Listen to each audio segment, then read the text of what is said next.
Hello student, in this video we will come to next part of class 12 biology chapter 2 sexual reproduction in flowering plant. Okay, and in this class we are going to learn or study about the structure of ovule, about megasporogenesis, and about the development of embryo sac. But before we come to this topic, let us remind something about the structure of the female reproductive part, that is carpel or pistil. Okay, and we know that this carpel or pistil represent the female reproductive part of a flower, and this carpel is composed of three parts: stigma, style, and ovary. And we also know that ovary bear one to many ovules, and these ovules remain attached to the parenchymatous cushion, which is known as placenta. And in some flower, there may be a single carpel, and that condition is called monocarpellary. And in some flower, there may be more than one carpel, and that condition is called multicarpellary.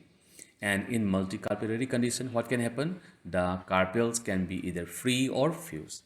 Here, the fused condition is called syncarpus, and free condition is called apocarpus. So this is something about carpel or pistil.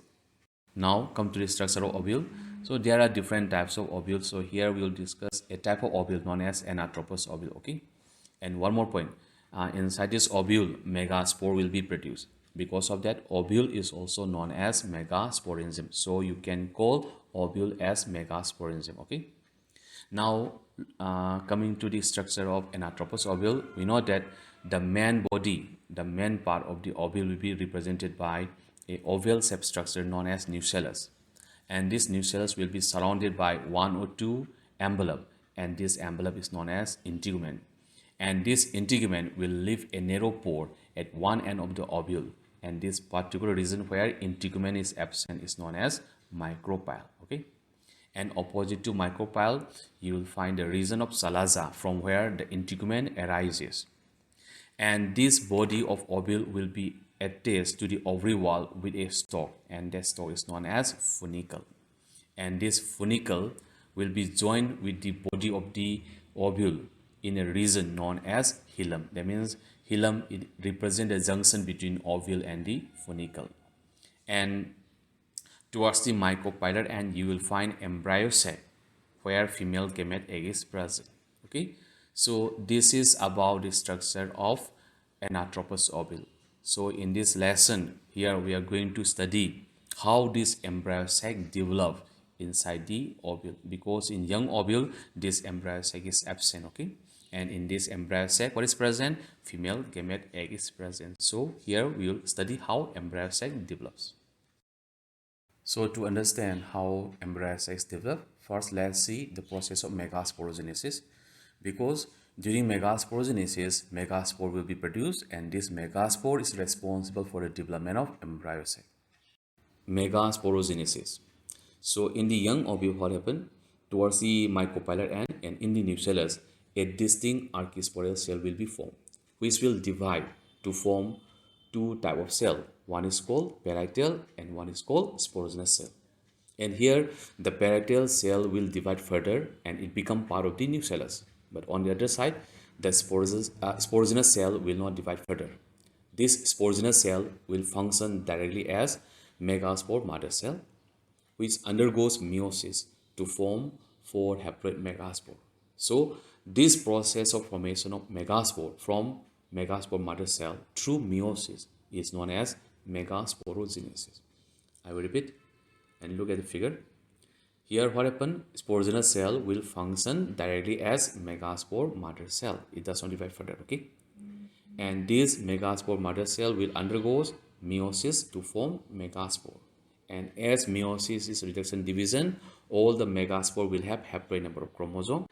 And as after meiosis 4 daughter cells are produced, definitely you will get 4 haploid megaspore. So this process of formation of megaspore from megaspore mother cell through meiosis is known as megasporogenesis.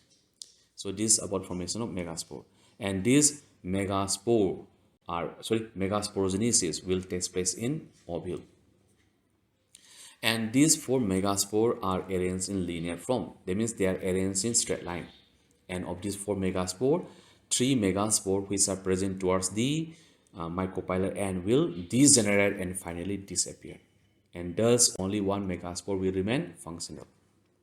And this functional megaspore will later develop into embryo sac or female gametophyte, okay, where female gamete egg is present. So this embryo sac will develop from a single megaspore. So the process of development of embryo sac from a single megaspore is known as monosporic. Okay. Next, let's see how the functional megaspore develop into embryo sac. Okay.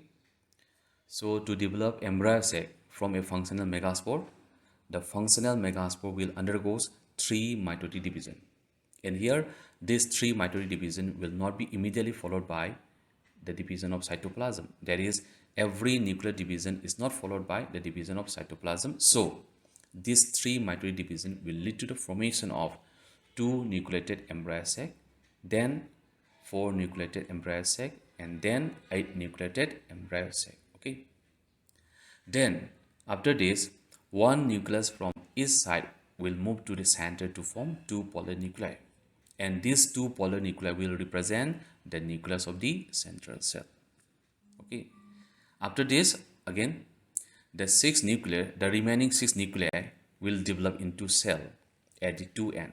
And here, the three nuclei which are present towards the Salazar end will develop into three antipodal cell, and the three nuclei which are present towards the mycopylar end will develop into what? Egg apparatus. And this egg apparatus will consist of one egg and two synergy.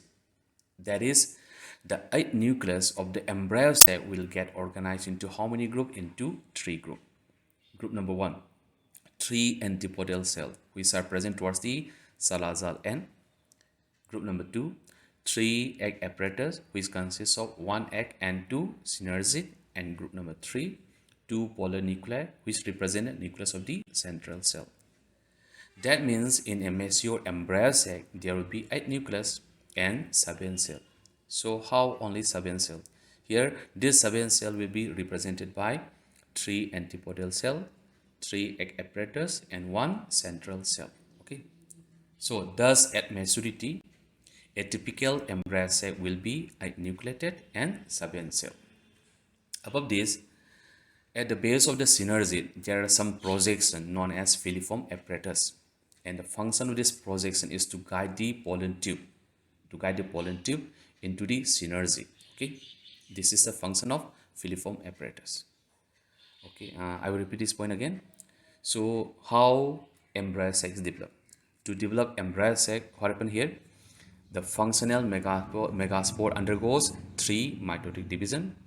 Here, nuclear division will not be immediately followed by the division of cytoplasm. Okay, so at last it will lead to the formation of 8 nucleated embryo sac, and these 8 nucleus will be organized into how many groups? Into 3 groups. Group number 1, 3 antibody cell.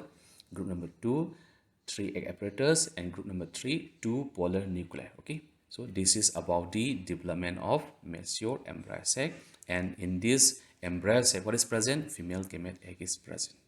Okay, so this is how embryo sac or female gametophytes develop.